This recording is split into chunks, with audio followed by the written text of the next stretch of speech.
Saya ingin mulai dengan tema yang berbeda, yaitu prinsip demokrasi dan negara hukum. Ini penting. Kenapa? Karena di banyak peristiwa, ya, perdebatan maupun dalam sidang pengadilan, selalu dikutip ini prinsip demokrasi dan negara hukum. Ya. Nah, apa itu prinsip demokrasi? Rujukannya adalah konstitusi. Ya. Pasal satu, Pasal 2 ayat 1 Undang-Undang 45 mengatakan kedaulatan berada di tangan rakyat dan dilaksanakan menurut Undang-Undang Dasar. Nah, sebelum perubahan, sebelum amandemen Undang-Undang 45 dikatakan pasal satu ayat 2 ini, maaf tadi itu keliru itu ya, adalah pasal satu ayat keliru itu. Pasal satu ayat 2. Jadi terbalik, terbalik. Pasal satu ayat 2. Ya. Akan bahwa kedaulatan ada di tangan rakyat dan dilakukan sepenuhnya oleh Majelis Permusuhan Rakyat. Ini beda. Jadi sekarang ini kalau setelah amandemen, kedaulatan rakyat betul-betul ditekankan ya sebagai pemegang kedaulatan. Dan perbedaan ini sangat prinsipal. Pertama, kedaulatan berada rakyat sekarang tidak lagi dilembagakan hanya pada satu subjek, yaitu MPR sebagai penjelmaan tunggal lembaga negara. Nah, situasi sekarang, MPR bukan lagi sebagai lembaga tertinggi negara, tapi cukup sebagai lembaga negara. MPR ini hanya ada kalau terjadi sidang gabungan antara DPR dengan DPD. Nah, jadi sekarang berbeda situasinya. Jadi kedaulatan rakyat itu sangat ditekankan sekali ya. Dan itu menyangkut perubahan ya, perubahan dari konstitusi kemarin. Nah, rumusan pasal satu ayat 2 ini menjadi pintu pembuka, menjadi dasar dilaksanakannya pemilihan presiden secara langsung. Jadi itu implikasinya ya. Nah, dengan diterimanya ide pemilihan presiden secara langsung, status MPR sebagai salah satu lembaga disebut sebagai pelaku kedaulatan menjadi hilang. Dia sama statusnya dengan lembaga negara lain, ya seperti DPR dan sebagainya macam. Jadi subjek atau pemegang kedaulatan rakyat itu bukan lagi pada MPR, tapi pada rakyat itu sendiri. Nah, sementara MPR tidak lagi menjadi lembaga negara tertinggi. Tapi dalam prakteknya, kekuasaan MPR itu masih besar. Masih besar. Karena MPR itu memiliki kewenangan menyusun dan mengubah undang-undang dasar, merubah konstitusi. Dan kemudian di tangan MPR ditentukan apakah seorang presiden itu masih bisa menjabat presiden atau tidak. Atau diimpeach setelah DPR mengeluarkan pernyataan ya tentang dugaan pelanggaran hukum oleh presiden atau presiden tidak lagi mampu menjalankan kekuasaan sebagai presiden. Ini yang tegas ya. Jadi sekalipun sama posisi tapi MPR tetap memiliki keistimewaan karena dia menyusun konstitusi, mengubah konstitusi dan memberhentikan presiden. Ya, tentu saja pemberian presiden ini kembali kepada MPR.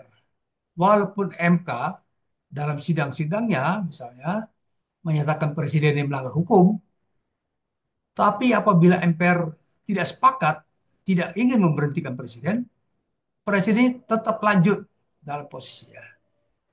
Ya, itu ininya, konsekuensinya. Jadi posisi tetap istimewa. Nah, karena itu ada wacana untuk mengembalikan posisi MPR sebagai lembaga tertinggi negara dan pemilihan presiden dilakukan oleh MPR kembali ke masa awal. Karena banyak problem, terutama soal biaya yang tinggi sekali, luar biasa sekali. Oke. Kemudian eh, Jadi konstitusi ini Undang Dasar 45 adalah hukum dasar dan hukum tertinggi dalam sistem ketatanegaraan Republik Indonesia dan harus menjadi acuan di dalam penyelenggaraan pemerintahan. Kemudian prinsip negara hukum itu ada di pasal 1 ayat 3 Undang-Undang 45 setelah amandemen. Pasal 1 ayat 3 ini mengatakan negara Indonesia adalah negara hukum. Nah, ketentuan mengenai negara hukum secara tegas tercantum dalam undang-undang sebelumnya. Dasar sebelumnya itu Undang-Undang RIS tahun 49 dan Undang Dasar sementara tahun 50. Tapi di dalam Undang-Undang Dasar 45 sebelum amandemen tidak eksplisit dikatakan. Hanya disebutkan di dalam penjelasan ya. Di dalam penjelasan mengatakan bahwa Indonesia menganut paham negara hukum atau Rechtsstaat bukan Maksat atau negara kekuasaan. Nah, baru dalam perubahan keempat tahun 2002 konsepsi negara hukum atau Rechtsstaat itu ya dimasukkan menjadi eh, tegas disebutkan dalam pasal 1 ayat 3 Undang-Undang 45. Nah, disebutkan dalam konsep negara hukum ya yang dijadikan panglima dalam kehidupan negara adalah hukum, bukan kekuasaan. Jadi segala sesuatu harus ada dasar hukumnya untuk bertindak, ya, bukan politik ekonomi. Ya. Nah, tradisi kekuasaan menurut hukum ini hidup dalam sejarah eh, bangsa-bangsa di dunia. Ya.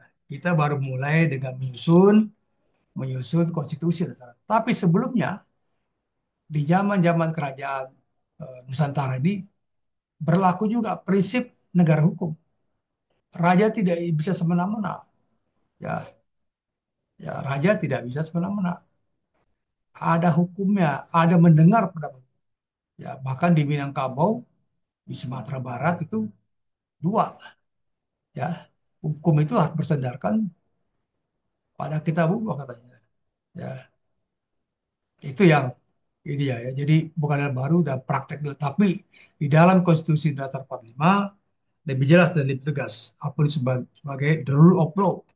Nah, sekarang ditambahkan lagi dalam penjelasannya bahwa negara hukum itu konsepnya bukan sekedar negara hukum saja, tapi adalah democratic law state, ya, democratic restat. Ya, artinya democratic rule of law. Jadi bukan sekedar ada hukum, ya, kemudian disebut negara hukum tidak berhenti itu. Hukum itu harus diuji. Apakah hukum itu lahir dari proses demokrasi atau tidak? Ya, melalui produk legislasi atau tidak? Atau hanya keinginan satu orang? Bisa saja dalam praktek ketatanegaraan, bisa pembentukan legislasi, ya. Kalau mayoritas praksi menyetujui satu undang-undang, maka DPR tinggal ketok palu. Tapi di dalam konsep negara hukum yang demokratik atau demokratik rule of law ini bukan begitu. Ya, karena tujuan hukum itu ada beberapa. Ya, satu di antaranya adalah untuk keadilan dan kesejahteraan. Ya, karena itu di dalam perdebatan-perdebatan wacana pembentukan undang-undang, kadang-kadang muncul dan dipertanyakan apakah proses pembentukan undang-undang itu sudah demokratis atau tidak. Ya, lepas daripada saya setuju dan mendukung revisi Undang-Undang TNI kemarin, karena memang tidak terlalu krusial, tapi itu perdebatan di luar sangat tajam.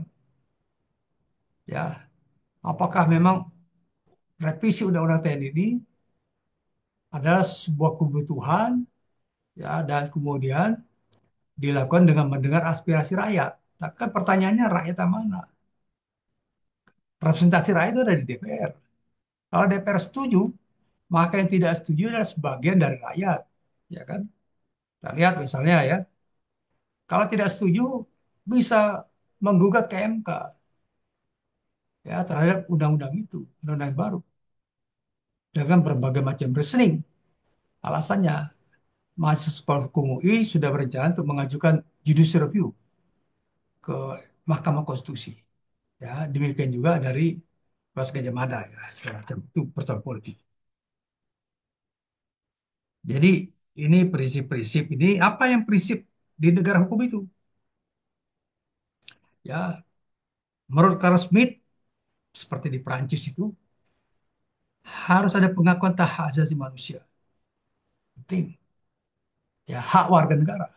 Karena negara dibentuk atas dasar perjanjian ya rakyat dengan penguasa melalui konstitusi, pengakuan. Dan kemudian harus ada pembatasan kekuasaan. Tidak bisa kekuasaan di tangan satu orang. Ya. Nah, di Jerman ini tradisi lebih lebih diperluas lagi oleh Julius Stahl. Julius Stahl ini mengatakan, ini ada di halaman 301 ya. Nanti bisa dilihat bukunya kalau sudah ada. Sama seperti Carl Smith, hanya dia menambahkan. Pertama ada pengakuan terhadap asasi manusia. Ini sangat universal. Di mana-mana konstitusi selalu ada ini.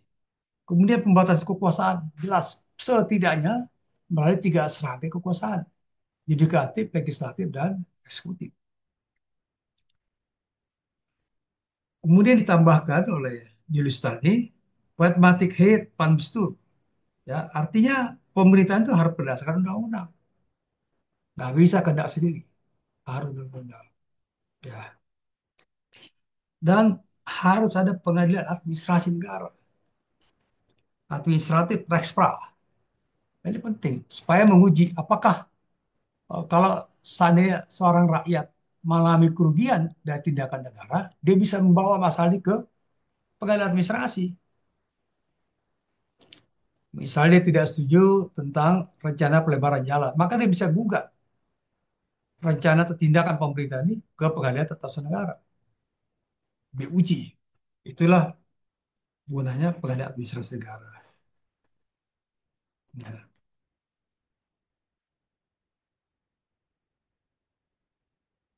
Dan kalau disandingkan antara pengertian negara demokrasi, demokrasi ya berdasar hukum itu constitutional state atau demokratik konstitusional atau konstitusional demokrasi. Ini ya pentingnya ya, konsekuensi seperti ini harus dipahami. Nah, ini juga mengatakan bahwa raja itu harus tunduk pada pada konstitusi. Itulah kerajaan konstitusi ya, konstitusional, monarki. Nah, jadi prinsip-prinsip ini banyak disebutkan oleh APDC, misalnya ya, konsep the rule of law, not of man.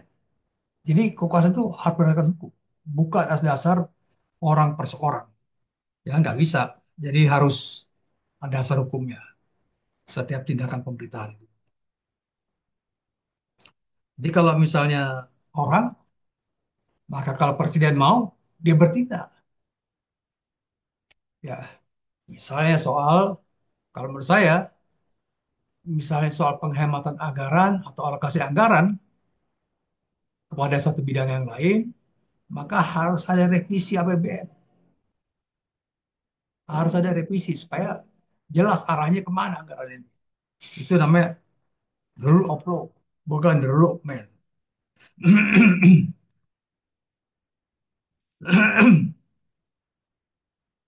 Nah, kemudian ada lagi pendapat the rule of law ini dari APDC.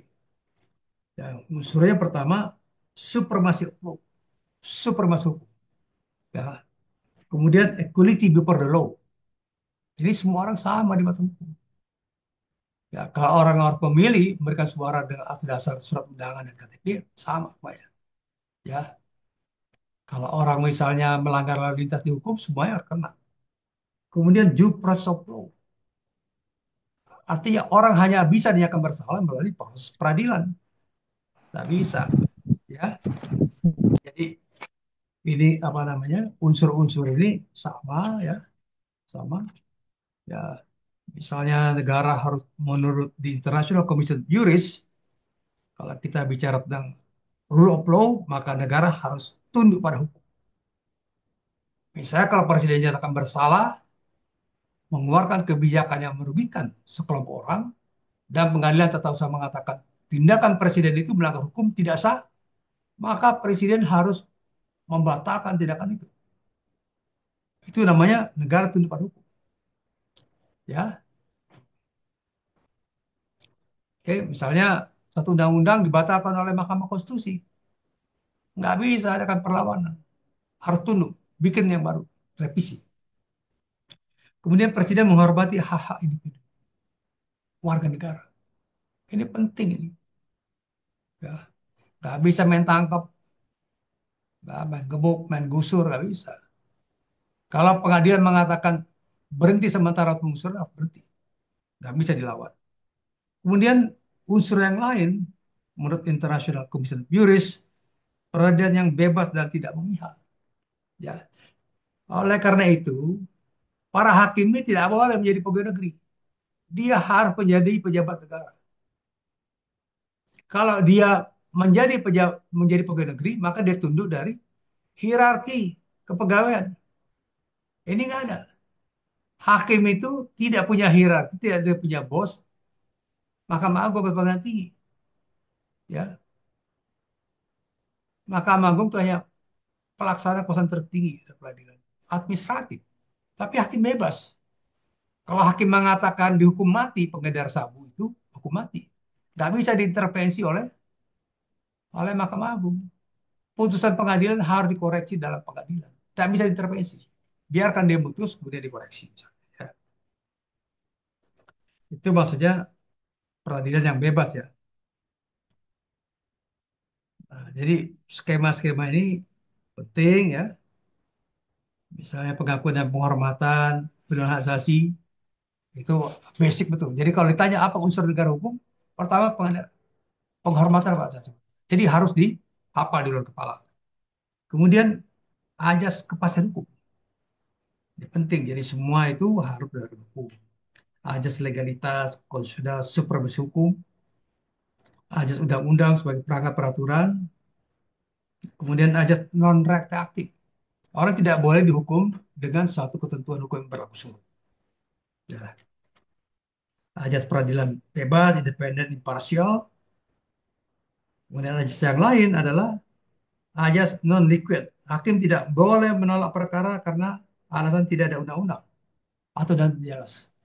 Ya, disitulah letak kebebasan hakim. Dia bisa menginterpretasi, ya sedikit banyak dia bisa menerapkan prinsip judgment law. Dan kemudian hak asasi manusia harus dirumuskan secara jelas dalam hukum, dalam konstitusi.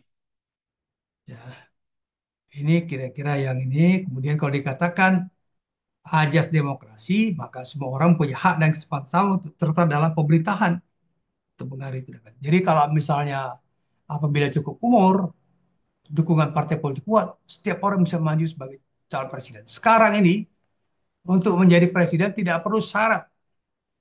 Jadi setiap partai politik di parlemen boleh mengajukan calon presiden. Ya, berapapun juga kursinya. Misalnya PKS mau mengajukan calon presiden boleh. Ya, Golkar untuk sendiri ya. Kemudian di dalam ajas negara hukum ini, pemerintah pejabat mengemban amanat sebagai pelayan masyarakat dalam rangka mewujudkan kesejahteraan masyarakat sesuai dengan tujuan negara. Ini penting. Seperti misalnya aktifnya Gubernur Jawa Barat ya, turun ke daerah inspeksi itu tugas dia. Jadi nggak bisa duduk duduk di kantor ya, harus turun ke bawah untuk melihat itu. Jadi di dalam negara hukum demokrasi itu tindakan pemerintah itu harus memenuhi ajas-ajas pemerintahan yang baik. Ya, misalnya transparansi, keterbukaan, ya, misalnya menyusun kebijakan harus jelas, reasoningnya apa. Kemudian syarat-syarat bahwa dalam kebijakan pemerintah itu martabat manusia, harkat martabat diperhatikan, nggak bisa dihilangkan. Ya, oke, ini kira-kira ya ajas-ajas demokrasi dan hukum. Saya minta apa namanya dipelajari ya. Dan mulai kuliah berikutnya setelah tanggal 7 kita pakai bukunya Prof. Jimli yang ini ya. Kalau yang itu saya nggak pakai lagi. Kira gitu. Ada pertanyaan? Ada pertanyaan? Ada? Kalau tidak ada pertanyaan, Ya, selesai ya. Selamat berlibur. Ada yang mudik, banyak mudik ya. Ada yang mudik ya. Ada, Pak. Ya, oke ya. Jadi saya eh, berharap kita bersiap untuk UAS dan setelah Lebaran ini saya akan hadir di kelas ya. Hadir di kelas eh, memberikan materi dan kemudian saya sudah mulai tes-tes kecil ya. Tes-tes kecil.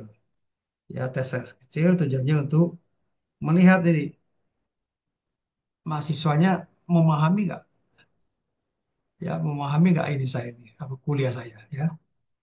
Saya akan tes ya. Tes-tes kecil penting untuk mengukur. Ya. Kira-kira gitu ya. Sampai ketemu di kelas nanti.